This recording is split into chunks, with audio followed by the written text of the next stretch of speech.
that they did not follow us into the house at once, as anyone else would have done, seems to me to show that they have some sense of shame left.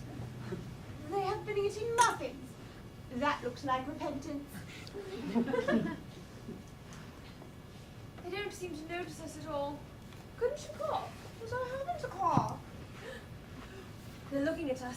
What effrontery! But they're reproaching. That is very forward of them. Let us preserve a dignified silence. Certainly, it is the only thing to do now.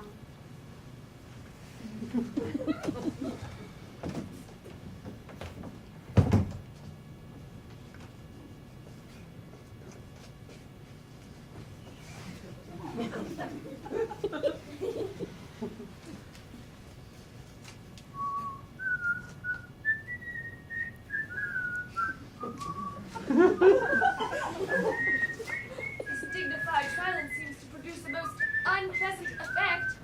A most distasteful one. We will not be the first to speak. Certainly not.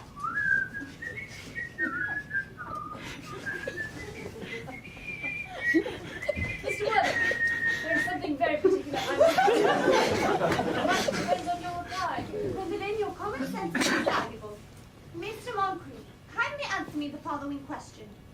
Why did you pretend to be my guardian's brother? In order that I may have the opportunity of coming to meet you.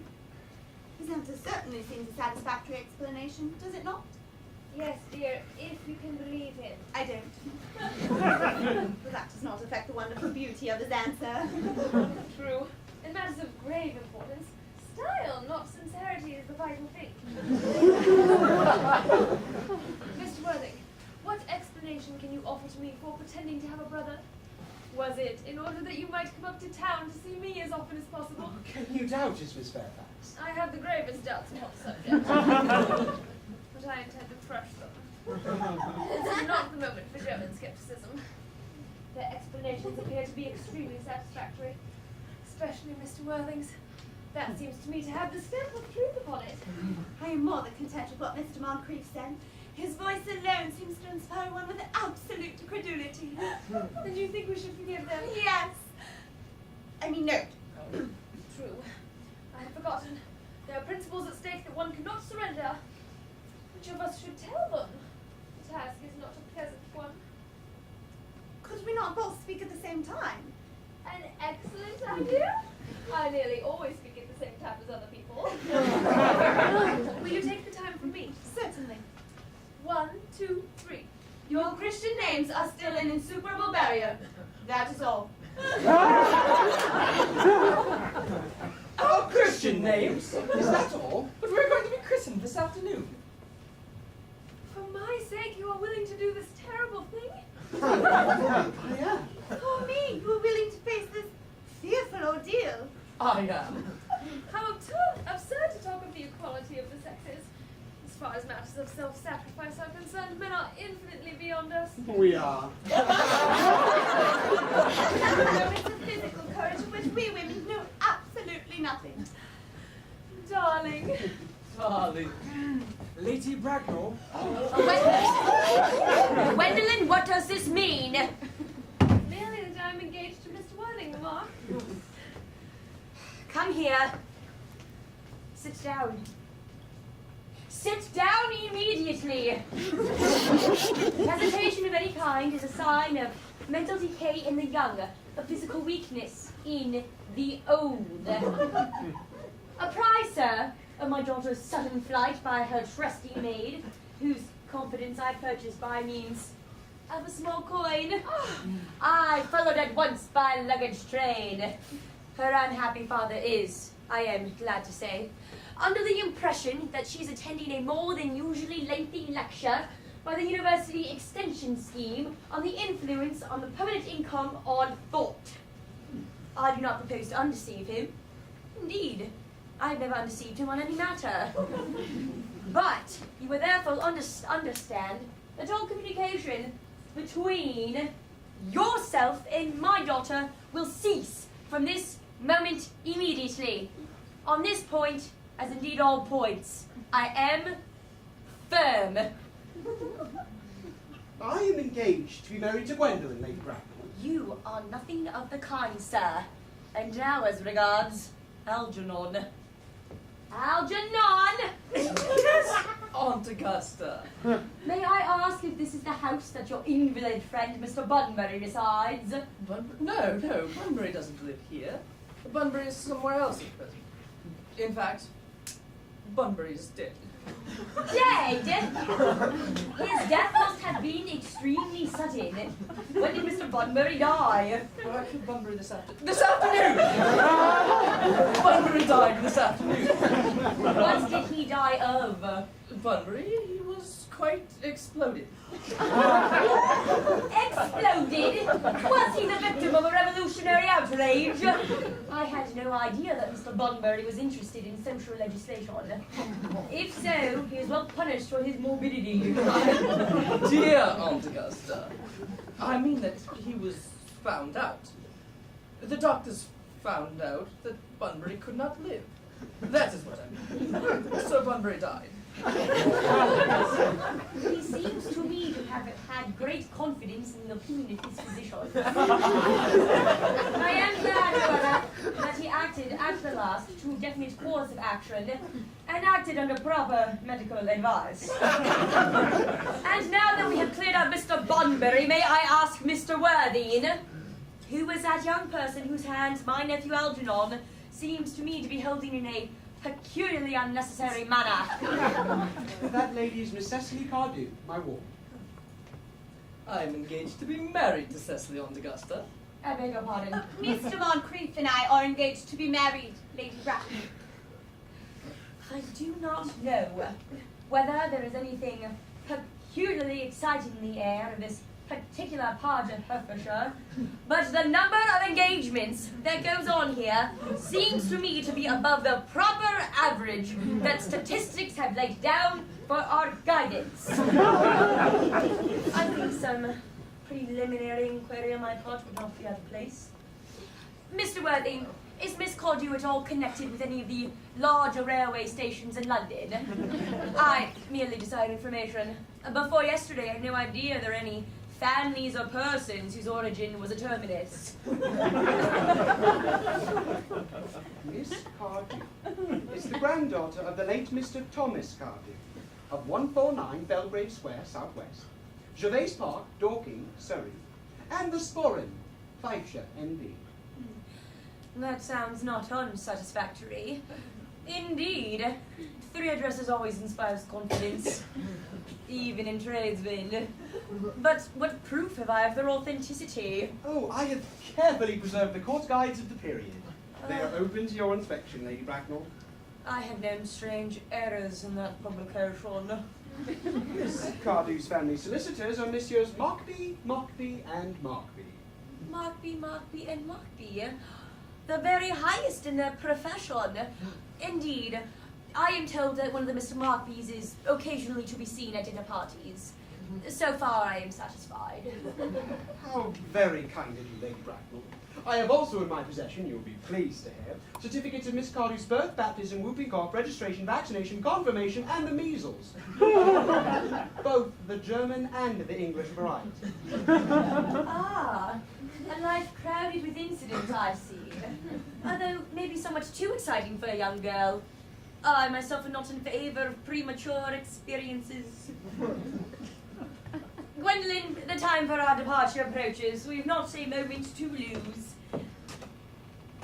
As a matter of form, Mr. Worthing, I had better ask if Miss Cardew has any little fortune. Oh, just about £130,000, and in the funds. That is all. Goodbye, Lady Bracknell. So pleased to have seen you. A moment, Mr. Worthing. £130,000 in the funds. Miss Cardew seems to me to be a most attractive young lady now that I look at her. There are few girls of the present age that have really any solid qualities, or qualities that last and improve with time. We live, I regret to say, in an age of services. Come here, dear.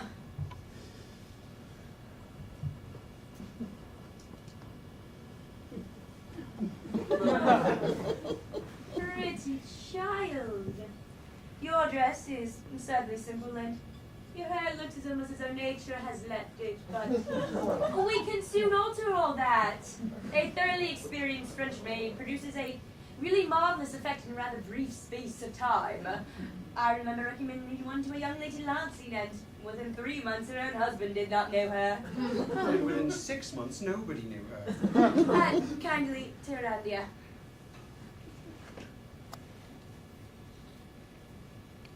No, the side view is what I want.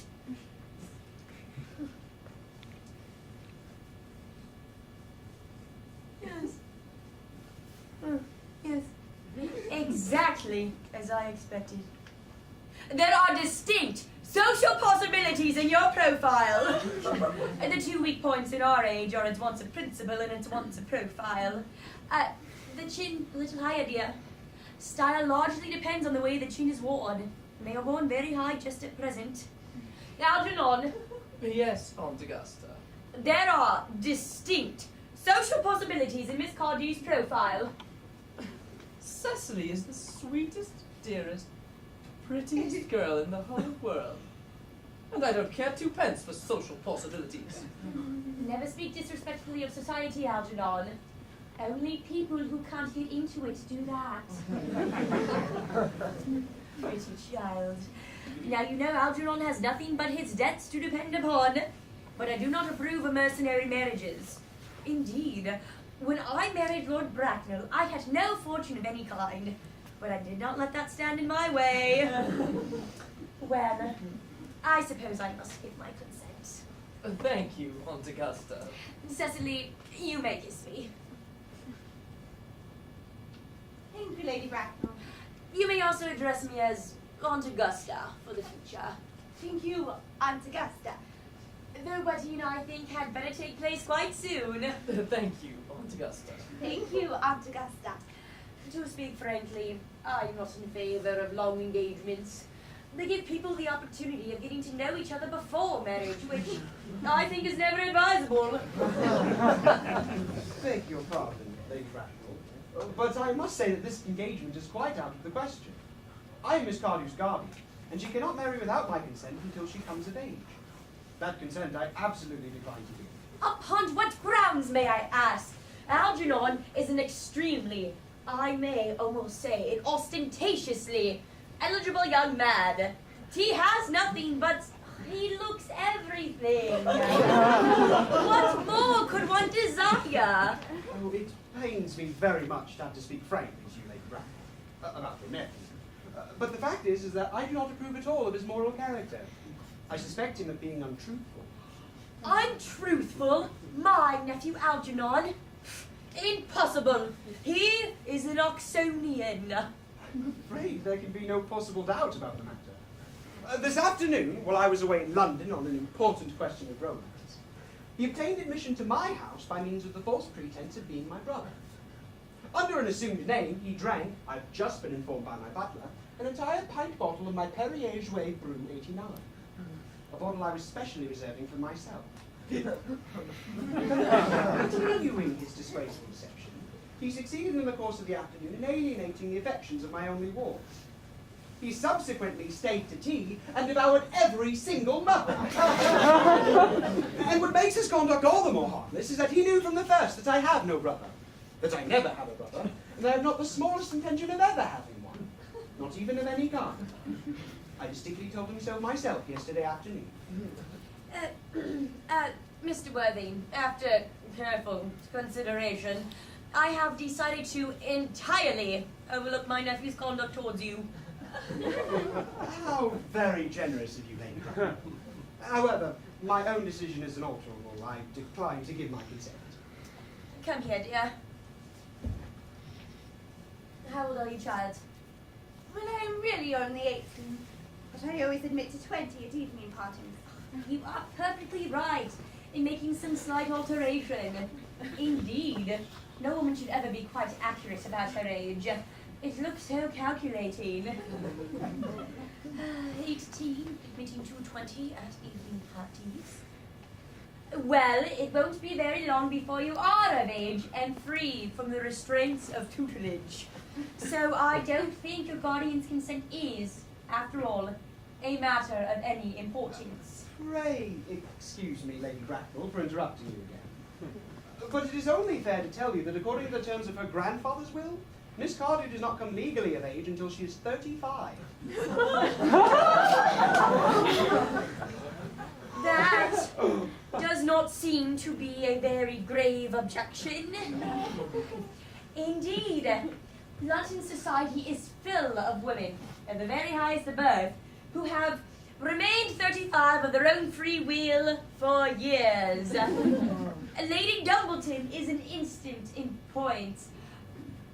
To my own knowledge, she has remained 35 ever since she arrived at the age of 40. And that was many years ago now. So I see no reason why our dear sweet Cecily should not be still more attractive at that age that you mentioned than she is at present. There will be a large accumulation of wealth. Algy, could you wait for me till I was 35? Well, of course I could, Cecily. You know I could. Yes, I felt it instinctively, but I'm afraid I cannot wait all that time. I hate waiting within 5 minutes for anybody, which always makes me rather cross. I'm not punctual myself, I know, but I do like punctuality in others. And waiting, even to be married, is quite out of the question. Then what is to be done, my dear Cecily? I don't know, Mr. Moncrief. Mr. Worthy, as Miss Cardew states that she positively cannot wait till she is 35, a remark which I am bound to say shows a rather impatient nature, I would beg of you to reconsider your decision. Lady Bracknell, the matter is entirely in your hands. The moment you consent to my marriage to Gwendolen, I will gladly allow your nephew to form an alliance with my wife. You must be quite aware that what you propose is out of the question. Passionate celibacy is all that any of us can look forward to. That is not a destiny I propose for Gwendolen. Algernon, of course, may choose for himself. Come, dear, we have missed 5, if not already 6 trains. To miss any more might expose us to comment on the platform. Oh, my heavens. Everything is quite ready for the christenings. The christening, sir. Is that not somewhat premature? Both these gentlemen have expressed a desire for immediate baptism. Baptism at their age? The idea is grotesque and irreligious. Algernon, I forbid you to be baptized. I will not hear of such excesses. Lord Bracknell would be highly displeased if he learned that that was the way in which you wasted your time and money. Am I to understand, then, that there will be no christenings at all this afternoon? I'm afraid that as things now stand, it would not be of much practical value to either of us, Dr. Chaucer. I regret to hear such sentiments from you, Mr. Worthing. Indeed, they savor of the heretical views of the Anabaptists, views that I have thoroughly refuted in 4 of my unpublished sermons. However, as your present mood seems to be one peculiarly secular, I will return at once to the church. Indeed, I have just been informed by the pew opener that for the last hour and a half Miss Prism has been waiting for me there. Excuse me, did you say Prism? Yes, Lady Bracknell, I am on my way to join her in the vestry. Pray allow me to detain you for a moment. This may prove to be a matter of vital importance to Lord Bracknell and myself. Is this Miss Prism a female of repellent aspect, remotely connected with education? She is the most cultivated of ladies, the very picture of respectability. It is obviously the same person. May I ask what position she holds in your household? I am a celibate, madam. Miss Prism, Lady Bracknell, has been for the last 3 years Miss Cardew's esteemed governess and valued companion. Well, in spite of what I hear of her, I must see her at once. Let her be sent for.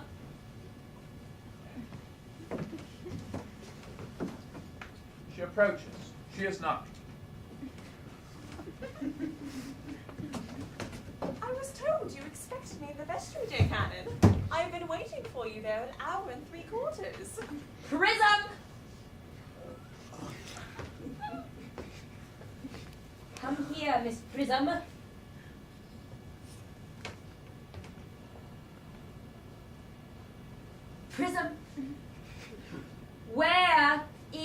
that baby? 29 years ago, Prism, you left Lord Bracknell's house, number 104 Upper Grosvenor Street, in charge of a perambulator that contained a baby of the male sex. However, you never returned. A few weeks later, through the elaborate investigations of the Metropolitan Police, the perambulator was discovered at midnight standing by itself on a remote corner of Bayswater. It contained the manuscript of a 3-volume novel of more than revolting sentimentality. But the baby was not there. Prism, where is that baby? Lady Bracknell, it is with shame that I admit that I do not know. I only wish that I did. The plain facts of the case are these. On the morning of the day you mention, the day that is forever branded in my memory, I prepared as usual to take the baby out in its perambulator. I had with me a somewhat old but capacious handbag in which I had anticipated placing a work of fiction I had written during my few unoccupied hours. In a moment of mental abstraction, for which I can never forgive myself, I deposited the manuscript in the bassinet and the baby into the handbag. But where did you deposit the handbag? Do not ask me, Mr. Worthing. Miss Prism, this is a matter of no small importance to me. I insist on knowing where you deposited the handbag that contained that infant.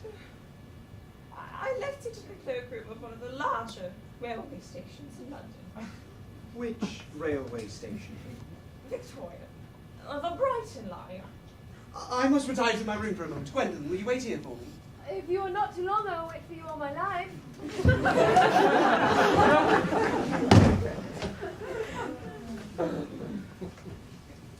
What do you think this means, Lady Bracknell?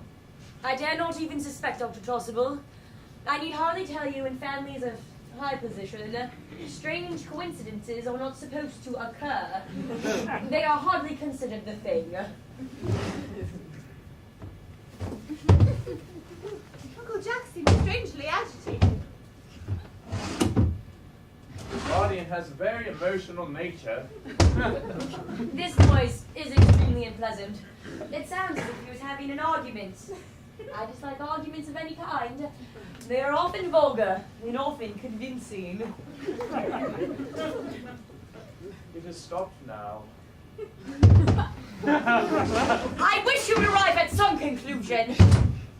The suspense is terrible. I hope it will last.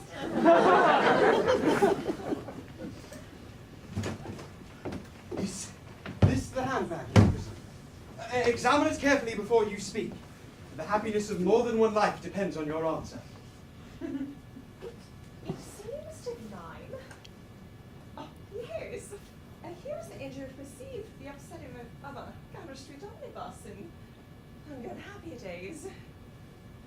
And here's the stain on the lining caused by the explosion of a temperance beverage. An incident that occurred in Leamington. And here are the front of my initials. I'd forgotten that I had them placed there in an extravagant mood. The bag is undoubtedly mine. I am delighted to have it so unexpectedly restored to me. It has been a great inconvenience being without it all these years. Miss Prism, more is restored to you than just this handbag. I was the baby you placed in it. You? Yes. Mother! Mr. Worthing! I am unmarried. I'm married. Well, who can cast a stone against one who has suffered? Cannot repentance wipe out an act of folly? Why should there be one law for men and another for women? Mother, I forgive you. Mr. Worthing! There is some error. There is a lady who can tell you who you really are.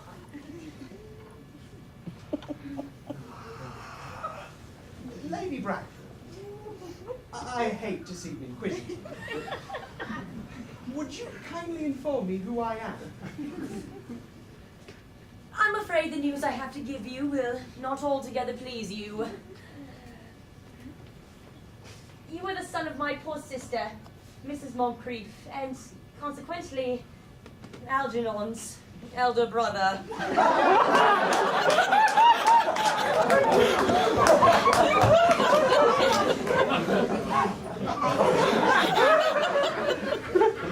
Well, then I have a brother after all.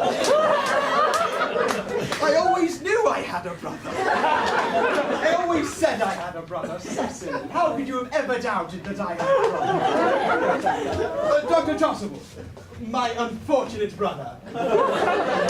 Miss Prison, my unfortunate brother. Gwendolyn, my unfortunate brother. Algy, you young scoundrel. You will have to treat me with more respect in the future. You have never behaved to me like a brother in all your life. Well, not till today, old boy, I admit. However, I did my best, though I was out of practice. My own. But what own are you? What is your Christian name now that you've become someone else? Good heavens, I'd quite forgotten that point. Your decision on the subject of my name is irrevocable, I suppose. I never change except in my affections. Beautiful nature you have, Gwendolyn. Then the matter had best be cleared up at once. Aunt Augusta, a moment. Now, when Miss Prism had deposited me in the handbag, had I been christened already? Every luxury that money could buy, including christening, had been lavished upon you by your fond and doting parents. Then I was christened, that's settled. Now, what name was I given? Let me know the worst. Being the eldest son, you are naturally christened after your father. Yes. And what was my father's Christian name? I cannot at the present moment recall what the general's Christian name was, but I have no doubt he had one. The general was an eccentric, I admit, but only in later years. And that was because of the Indian climate. And indigestion. And marriage. And other things like that. Algy, can't you recollect what our father's Christian name was? My dear boy, we were never even on speaking terms. He died before I was a year old. His name would appear in the army lists of the period, would they not, Aunt Augusta? The general was essentially a man of peace, except in his domestic life, but I have no doubt that the general's name would appear in any military directory. The army lists of the last 40 years are here. These delightful records should have been my constant study. Generals, Malum, Maxform, Magley, what ghastly names they have. Markby, Migsby, Mobbs, Moncrief, Lieutenant, 1849, Colonel, Captain, Lieutenant Colonel, General, 1869. Christian names, Earnest, John. I always told you, Gwendolyn, that my name was Earnest. Well, it is Earnest after all. I mean, it naturally is Earnest. Yes! I remember the general's being called Earnest. I knew I had a particular reason for disliking the name. Ernest, my own Ernest. I knew from the first you could have no other name. Gwendolyn, it is a terrible thing for a man to find out so suddenly that all his life he's been telling nothing but the truth. Can you ever forgive me? I can, for I feel that you are sure to change. Frederick, at last. Cecily. At last. Gwendolyn, at last. My nephew, you seem to be displaying signs of triviality. On the contrary, Aunt Augusta, I have just discovered, for the first time in my life, the vital importance of being earnest.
Yay!